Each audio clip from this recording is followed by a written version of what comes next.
आप अपने आमने सामने की लड़ाइयां थी, उधर इधर इधर तो लड़ी रहे, बाबर ने एक टुकड़ी इधर से उतारी थी, एक टुकड़ी इधर से उतारी थी, तो अपने वालों को ये तो पता ही नहीं था कि इधर से भी कोई आ सकता है। अपने लड़ाइयां वैसी थी, एक आदमी दूसरे आदमी से लड़ेगा, तलवार वाला तलवार से लड़ेगा, भाले वाले से लड़ेगा। तो अपने वैसे थे, तलवार से तलवार वाला लड़ रहा है, सामने वाले की तलवार टूट गई, तो अपने वाला रुक जाता, नहीं लिया।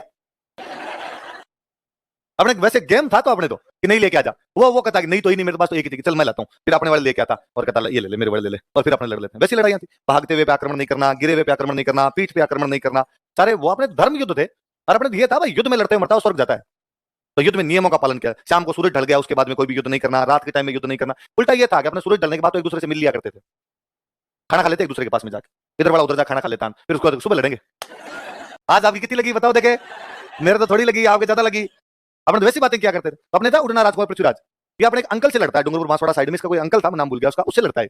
अपने उस अंकल से लड़ने के लिए गया तो दिन में लड़ाई की, और शाम को उस पृथ्वीराज को और अंकल ने कहा आज खाना खाने यहाँ आ जाना मेरे पास, तो खाना खाने गया। तो वहां पहले तो वो दोनों आपस में तैयार कर रहे हैं, और वो पृथ्वीराज कह रहा है अंकल कल सुबह आपको जीवता तो नहीं छोड़ूंगा, कल मार दूंगा। और अंकल वापस कह रहे हैं बेटे यूं सोचता ही रहे, मैं चाचा हूं तेरा, और मैं बताऊंगा कल क्या, आज भी तेरे ज्यादा लगी है, मेरे कम लगी है। इतने वो चाची लेके ही खाना, और पृथ्वीराज को लाके खाना रखा, भाई खाना खा ले। तो उसने उस चाचा को कहा अपने, लो आ जाओ अंकल आप भी खा लो खाना। तो अंकल भी साथ में बैठने लगा, तो जैसे अंकल उसके अंदर टुकड़ा तोड़ने लगा, तो चाची भाग के थाली उठा के लेगी, बीच में से थाली उठा के लेगी। पृथ्वीराज ने कहा ये क्या बदतमीजी है, उठा कैसे सकते हो। तो वो चाचा कहता है युद्ध के नियमों का पालन मैं करता हूँ, चाची थोड़ी करती है, जहर मिला के लाई थी, तू अकेला खाता तो मर जाता, इसलिए जहर मिला। इसलिए अपने किसी के भी घर पे जाते तो अकेले खाने नहीं खाते, उसको कहते तू बैठ। और ये ना ये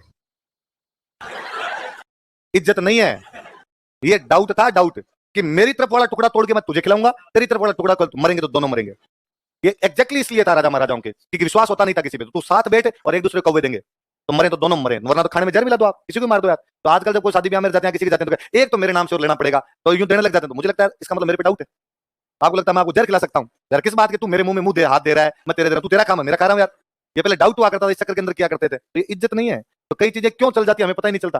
तो पृथ्वीराज उसके अंदर, तो पृथ्वीराज चाची को उसको कि चाची यूं जहर देके क्या मारना, चाचे को तो कल ही मैं वैसे ही सल्टा ही दूंगा कल, और मार देता, अगले दिन उस चाचा को मारता उस युद्ध के अंदर। तो अपने वैसे धर्म युद्ध टाइप की हुआ करते। तो अपने तो जब ये फौजी लड़ रहा था, इधर वाले फौजी ने आगे हथियार चलाया, तो इस बाप ने ये समझ में नहीं आया कि इधर से आ क्यों गया, और इसने कई तो कहा चिटिंग है चिटिंग, उधर से आओ, इधर से क्यों आए, रास्ता उधर से ना, सिंगल सिंगल लड़ेंगे, मैन टू मैन लड़ेगा, उसने आगे सल्टा दिया थे के अंदर। फिर वही बात हम उधर पढ़ते हैं कि भाई तराइन के पहले